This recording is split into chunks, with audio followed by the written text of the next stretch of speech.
I don't know if it would affect me. Basically, it's basically saying this. Living inside of a house without looking at the blinds for 100 days. That's going to affect you. You don't hear no birds chirping. Paper. That's a writer's dream. See? You're built different. Somewhere and be isolated. I mean, I'm artistic as well. I know about the artsy world. You know what I'm saying? Just to be in a room all by yourself and doing your thing. But at the end of the day, it's like, yeah. Sun not up yet? Okay. Sun not up yet.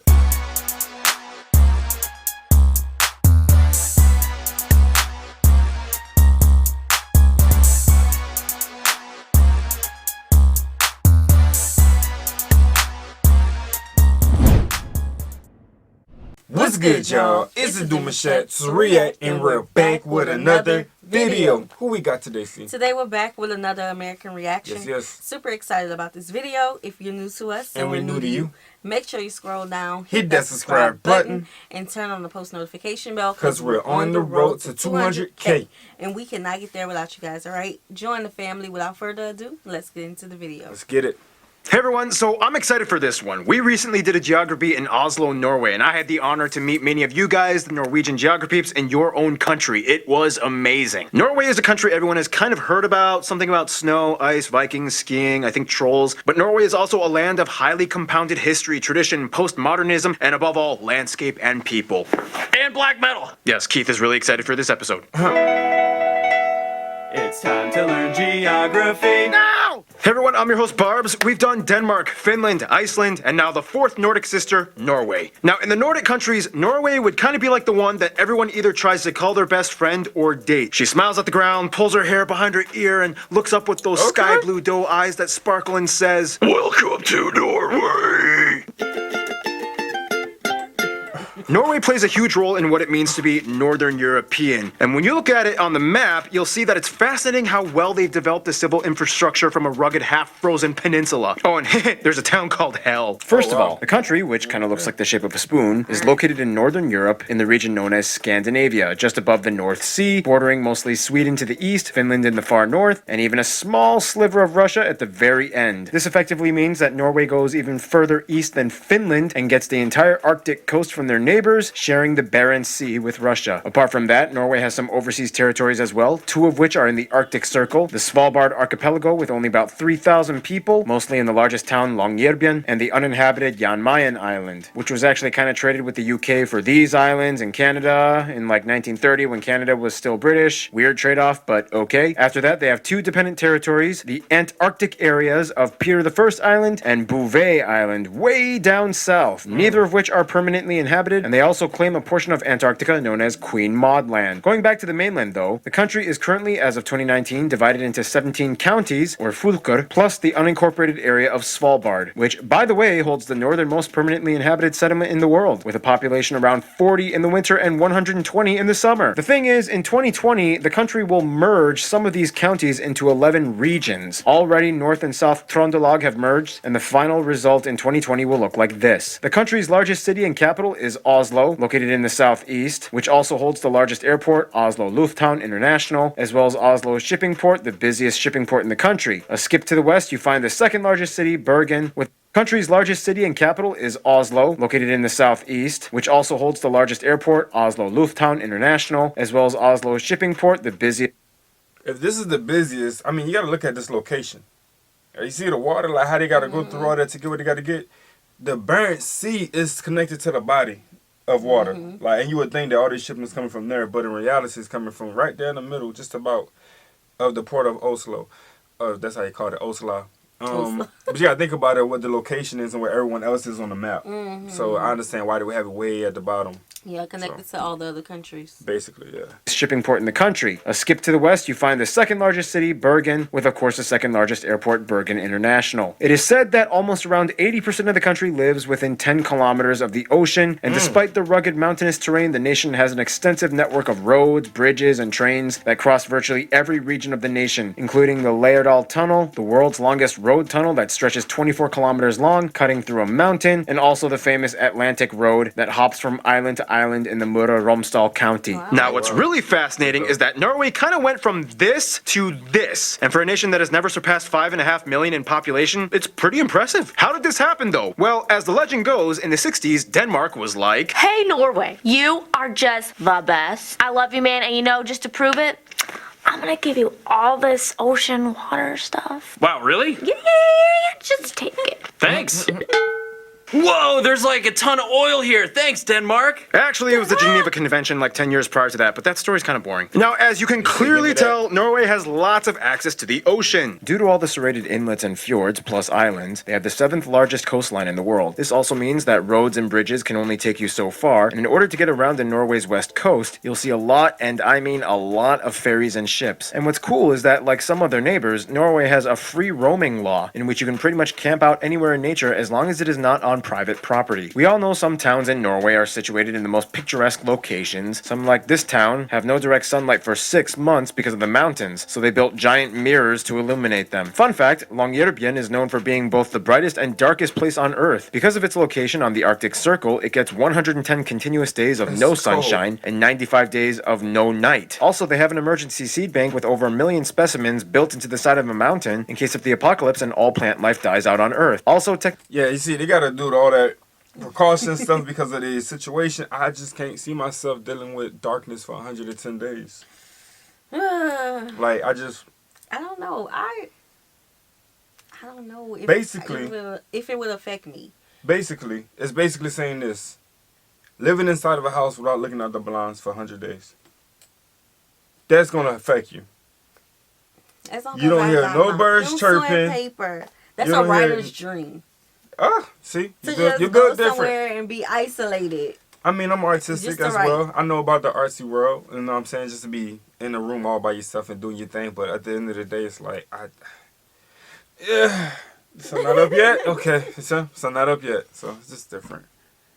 Technically, it's illegal to die in Svalbard. Because of the permafrost, bodies do not decompose. The seed bank with over 1 million specimens built into the side of a mountain in case of the apocalypse and all plant life dies out on Earth. Also, technically, it's illegal to die in Svalbard. Because of the permafrost, bodies do not decompose, so you must either ship out your body or cremate it. Not sure how to segue out of that, but let's talk about cool places. Now, I asked some of you guys in Norwegian geography what some of the top places to visit in Norway are, and here are some of the suggestions you gave. Nordkapp, the Viking Ship Museum, Nidaros Cathedral, the Dock of Bergen, the King's Castle, Alta's Igloo Hotel, Frogner Park, and Vigeland Sculpture Park. Try to find the one with the dude fighting the babies. This fortress, this naked? Iron Age farm, the world's largest moose sculpture, this nice. whaling museum, the Roald Amundsen and Edward Munch. That is your relation with mooses, because that was pretty unique. That was different Yeah, I like and huge and looks nice and clean. And just artsy. it's just nice. Monuments and Grave, the Kontiki Museum, the Polaria Aquarium, the Ager Viking-style brewery, the Three Swords Monument, so many traditional stave churches, but this one is probably the most famous one. I mean, there's like 1 billion rocks named after body parts of trolls. There's that weird boulder jammed between 2 cliffs, a mountain with a hole in it so it looks like it got shot by a gun, so many ice caves, the world's strongest whirlpool, so many fjords like Geirangerfjord, Nordfjord, Hardangerfjord, Trollfjord, Harrisonfjord. They were even supposed to give Finland the peak of Mount Halti for their 100th birthday, but then it was kind of like, Happy 100th birthday, Finland! Thanks, Norway. So I heard that you're thinking of finally giving me the peak to my tallest mountain, right? Oh yeah, sure, why not? Awesome. Well, then let me have it. Oh, see, there's this thing in my constitution called Article 1, which states that the Kingdom of Norway is indivisible, so here's a taco. yeah, Norwegians actually really love tacos, which makes the perfect opportunity to transition into... Now, if you know anything about Norway's land, you'll know this one word. Fjords. Fjords, fjords. The word is even Norwegian. And it's interesting how it became that way. Basically, like many other areas in the north, the country is a post-glacial peninsula with over 50,000 islands that at one point was completely covered in ice. Over time, the ice melted, eroding the rock beneath, creating the incredibly indented coastline of steep, jagged cliffs and fjords. Of the coast, the largest and deepest fjord is Sognefjord, and it is the 3rd largest in the world, extending over 200 kilometers inland. This means that much of the country is divided into into regions of choppy fjord stuff to the west and the connected hilly and valley stuff to the south and southeast. Everything pretty much falls either within the alpine boreal climate or further up north, Arctic. Keep in mind that due to Svalbard and Jan Mayen, the Norwegian economic zone extends to the majority of the Norwegian Sea and much of the Barents, as well as the North Sea to the south. This is called the NCS, or Norwegian Continental Shelf. Here, the largest deposit of underwater oil is found that supplies Norway with much of its wealth. A skip to the east, you find the largest lake, Lake Mjøsa, which is just parallel to the longest river in the country, the Glomma, which drains all the way into the North Sea in the south and has a drainage basin that covers about 13% of the country's land. A little skip to the west, in the center, you find the longest and most dominant mountain chain, the Scandinavian Mountains, where you can find the tallest peak, Galdhøpiggen, which is also the tallest in all of the Nordics. If we are discussing the overseas territories, then Svalbard is pretty much an Arctic archipelago of glaciers, this one being the largest in all of Europe, and the rest are mostly just cold valleys. Jan Mayen Island is the only place with an active volcano in Norway. The Berenberg Peak last erupted in 1980. Otherwise, if we skip all the way south to the Antarctic, Bouvet and Peter I Islands are dormant volcanic islands, Bouvet considered the most remote island in the world, and both of which are nearly completely covered in ice and only inhabited by seals and birds. Now, keep in mind about the oil thing though, although they export lots of it, gas is actually still super expensive. According to globalpetrolprices.com, as of 2019, it is just over 17.2 krone per liter, making it one of the most expensive places to get gas in the world. I don't want to talk about it. This is partially because in 1990, they initiated the Government Pension Fund Global. This is a national wealth fund run by the government to subsidize pensions when oil dependence runs dry. Now, Norway has lots of natural resources and clever ways of managing them, making them somewhat of a paragon for development few other nations can compare with. Challenge accepted. But for what it's worth, they have a unique system locked and loaded. And now it is time for my triple shot of espresso break. Usually this is the part where Noah comes in, but Noah is out of town. So let's give this to Keith. Now, everyone knows that Norway is quite a prosperous nation. But just how prosperous is it? Let's just put it this way. They export more than they import, and not just petroleum products. Fish alone makes up about 10% of their exports, and they are the highest exporter of salmon out of any other country in the world. I just love Voss water. It's expensive and it's Norwegian, so you know it probably came from like a mystical glacier or something. Yeah, no, that's basically just our tap water. I wash my dishes with that stuff every day. Now you're gonna have to elaborate on this joke, cause I need facts. We need the bottle look good. The name is so classical. It do look good. It just gives that pristine look. Like, it's nice to have to carry around with. You know what I'm saying? Think Tap water though. Some good quality water. I feel bamboozled. Very Actually, much so. I don't drink that much, but I do drink it. It is some nice water, but tap water? I don't know. Is it tap water though? Really? Okay. Okay. But it's expensive and Norwegian. And you fell for it. Ha! Y'all just got tricked. Otherwise, the majority tricked, of the bro. energy That's in funny. Norway comes from hydroelectric power. Norway became one of the first countries to adopt a carbon tax back in 1991. Although cutting down trees is still done on a smaller scale, they were the first country to ban deforestation. They have Europe's largest herd of reindeer. They have lots of birds like puffins. Whales and orcas love swimming off the coast. In the Arctic, you can find polar bears and walruses. And now, food. Norwegian food is known for being either really nice, warm, and cozy, or straight up disgusting. They love their fish. You have some interesting fish dishes like lutefisk and rockfisk. Some other dishes include things like various types of porridge, pickled herring, kumla, reindeer made in various ways, meatballs in brown sauce, krumkake, brown cheese, these Christmas dishes, and the national dish, fårikål. However, if you ask a Norwegian, they might tell you the new national dish of Norway is tacos. They might have some All right, questions. you guys, challenge. I want you guys to accept this. Here and I loves to cook, and we need you to let us know what dish do you think we would enjoy. I mean, we have salmon, we have fish and stuff We like can that. make the meatballs We can and the make brown meatball sauce. and the brown sauce. I We like. call it gravy. We do. Yeah, some good old gravy. Ooh. Yeah.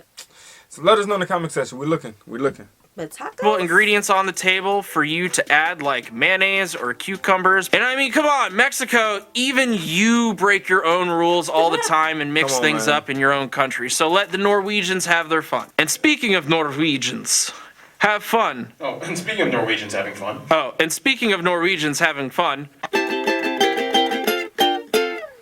Thank you, Keith.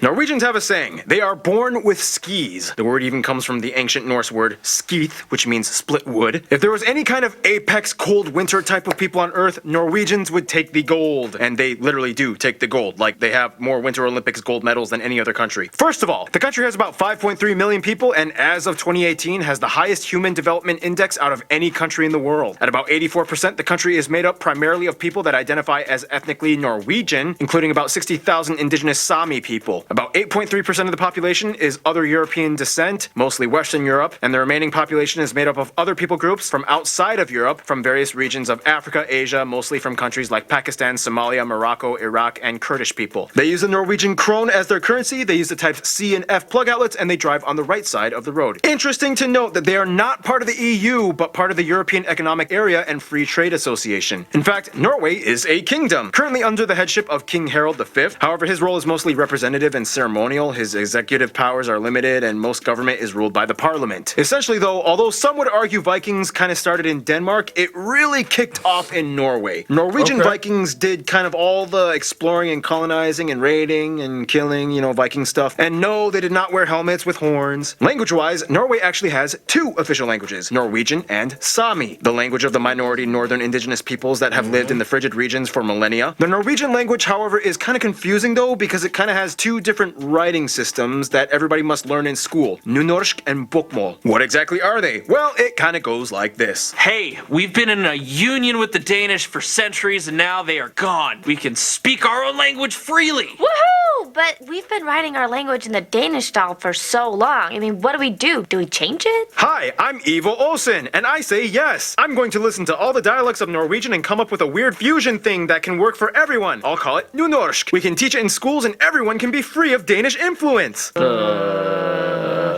today, the Danish-style bokmål is still used by about 85% of the population. Weird side note, the word ha can mean almost anything in Norway. For example, ha. Ha. Ha. Ha. Speaking of which, like many of their other neighbors, Norwegians have 13... Is it the Philippines with the po? Po? I believe. It's a 2-letter word. Yeah. Something like that. Ha. See what I did there? Yeah. Yeah. Ha ha. I just went Norwegian on you. Ha ha. Okay. 10 years of school, graduating at age 19. And when Norwegians are just about ready to take their final exams, they go on a 3-week party called Russ. And just look it up. Norway has lots of different dialects. Here are some of you guys, the Norwegian geographies, explaining. På standardnorsk ville jeg sagt hvordan, men i Ålesundsområdet ville jeg sagt hvordan. Hey, my name is Talina. In standard Norwegian, you might say våres, but in Egersund area, you say okkas. In the west, you could say gysende løyer, and in the north, maybe hvor artig. In Oslo, you would say something along the lines of det ikke lett, skjønner du. Trøndelag County, det ikke lett sjø. So in standard Norwegian, you would say søppel. But in Bergen, we say boss. Thank you. Otherwise, there are so many other things you guys, the Norwegian geography peeps, wanted us to talk about in terms of your culture. And here is Random Hannah with culture stuff. Norway is a land loaded with tradition and folklore. Many of you have already heard of things like trolls and elves, but there's also scary beings like the Huldra, Nattmara, and the Nuken. Pretty much all Norwegians are outdoorsy people, hiking and I wouldn't think you guys had that like little mystic stuff going on over there. You know, I mean, I know everybody got their little folklores and stuff like that, but that's a little. I didn't expect that to be in the clip today. Okay. To think about. Now I'm thinking about it. Yeah, it's usually not in his clips. Yeah. Country skiing are national pastimes, hands down. Almost everyone owns some kind of Myrie sweater, made of wool with traditional patterns knitted onto the upper parts, usually in the national colors of red, white, and blue. Many Norwegians own small cabins in the woods, and they actually like to brag about how bad their cabins can be. As in how technologically disconnected they are, with the least amenities. No Wi-Fi, no electricity, no plumbing. You're hardcore. Speaking of bragging, in Norway it's considered super cool to come back from vacation and show off your tan, because it's kind of hard to get a tan in Norway. The Nobel Peace Prize is also awarded in Oslo every year. In Norway, everyone's income and wealth is on public record, mostly. But for what it's worth, the nation does this to help prevent... Man, they took counting your pockets to a new level. Know about that one. I wouldn't be. No, sir. I don't want nobody counting my pockets. It wouldn't fit for this side of the world, y'all. It would not be suitable for us to know the income of every house. Like literally, that would not be normal. Oh. That wouldn't fly. That's different. That's a culture shock. Oh, that's a big culture shock. Oh, no. We're going to have to dive deep into that one. Oh, no. You ain't coming getting in my pockets. Oh, no. I mean, I understand the transparency, but I don't want nobody in my business. How do y'all view each other once y'all see the income of certain places and homes and, like how y'all view each other? Like, I can see the first date now. Let me see what you make. Let me see how much you got. When you say you work again? Because according to this, it ain't on here. Child. Activation. And finally, we cannot skip the bunads. These are traditional costumes of Norway that come in so public record, mostly. But for what it's worth, the nation does this to help prevent tax evasion. And finally, we cannot skip the bunads. These are traditional costumes of Norway that come in so many different varieties based on the region and town you are from. They are mostly worn for special occasions, especially for May 17th, the country's national day, where they march to the castle in Oslo. Yeah. All right, get out of here. I want to talk about music. Traditionally, Norwegians have their own regional folk music and dances called bugdedans. Traditional instruments include things like dulcimers, goat horn, willow flute. The traditional folk music eventually found a way to fuse with one of the most popular genres of Norway today, metal, or specifically Norwegian folk metal bands. Not only that, but black metal was started supposedly in Norway, and it has since been a domineering genre many people have been playing for decades. That's it for me. Thank you again, Keith. Anyway, we gotta move on. History. In the quickest way I can put it, Viking Age. This dude unites Norway into one kingdom. Vikings invade and take over a ton of other places like England. Christianity, Old Kingdom, Black Plague, Union of Kalmar. Denmark takes over. Lutheranism. Sweden takes over. Constitution established. First wave of immigrants to America. They finally leave Sweden. World War I, neutral. Women's suffrage. World War II, neutral again, but Germany doesn't care. Joins NATO and European Free Trade Association. Oil boom. They vote and reject EU membership. Host the Winter Olympics in Lillehammer. Largest underwater gas pipeline in the world opened. Oslo grows and more immigrants come in. And here we are today. I asked you Norwegian geographies for some notable people from Norway or of Norwegian descent, and here are some of the ones you suggested we put in this video. Eric the Red, so many past Vikings and kings, blah blah blah. Edvard Grieg, Edvard Munch, these riders, these cross-country skiers, Roald Amundsen, Magnus Carlsen, Max Magnus, Thor Heyerdahl, Fridtjof Nansen, so many musicians like these people, as well as actors like these people, and of course the royal family. Seriously though, did you guys watch the movie Kon-Tiki? It's pretty good. I mean, his migration theory was still kind of mostly wrong, but hey, you did a cool thing, man. And that's the thing about Norwegians. They're so globally intrepid. They reach out to the far corners, and with that, they've also made a lot of friends. Which brings us to... Friend zone. Friend zone, friend zone, friend zone. Sierra's favorite part. All right, I say Denmark. If you say Denmark, I say it twice. Denmark. In the U.S. Okay, I did mention that the import is right down in Norway. It's like at the boot of Norway. So I think, you know, I would say I'm gonna steal yours and say U.S. The Nordic countries in the U.S. Yeah, I'm gonna say U.S. I don't know about best friend. I think best friend would be Denmark. I'm all about who they're not cool with. Okay, who? They got enemies? I didn't hear him say anything about enemies in this one, but it's possible, right, you guys? There's always someone that kind of did a shady thing at one point of history and could have made him be like, They did I'm a little standoffish. Germany. Did they? You heard that slip through the cracks? Yeah, about World War II. Okay, come on. All right, let's get it. Now, Norwegians are known for being very level-headed and nice, but they do know who they support and stand by no matter what. First of all, Switzerland is kind of like their weird alternate parallel universe twin that shares a lot in common with them. They both are not part of the EU, they both are very financially stable, yet expensive to live in. They both have mountains and snow, and they both have similar values in general affairs. They get along pretty well and enjoy sharing the ski stories. The UK is a very close friend, especially Scotland, due to their shared Viking history. They even give them a Christmas tree every year to say thanks for helping in World War II, when their king and government were taken in from exile as the Germans tried to invade. Nepal has close ties. As another mountain nation, they've taken much interest and send much aid to their programs. High-profile politicians have visited in the past, like their Minister of Environmental Development, Erik Solheim, and the Prime Minister of Nepal visited Norway as well. For the USA, they have a very close connection, not only in diplomacy, government, and business, but specifically to the diaspora living in the USA, and specifically the state of Minnesota. Nearly 1 million Norwegian Americans live in this one state alone. The USA holds more people of Norwegian heritage than any other country outside of Norway.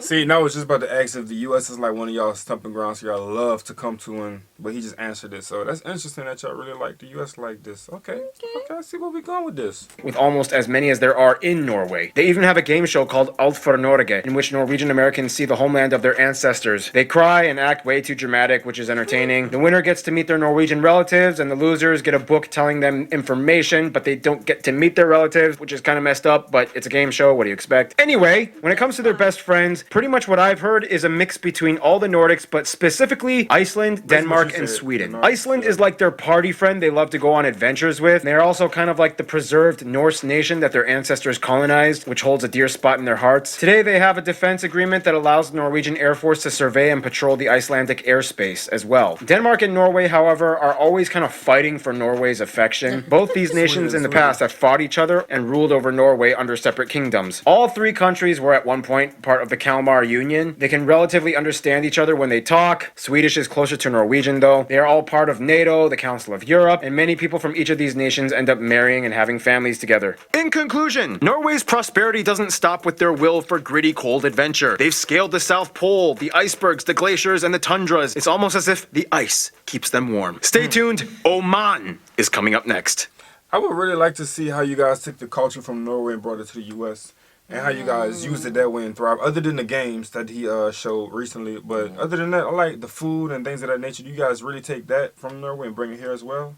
And if so, I'd love to see how you guys get down. Yeah, that would be interesting. Yeah. And why do you all, like, literally more of y'all are in that one state? Why y'all choose that location? I bet though. So we hope you guys enjoyed this video with us. Like this video, subscribe, turn on the post notification bell. We have enabled our super thanks if you like to support the channel that way, as well as our reaction request form is in our description box below. We'll see you soon. Peace.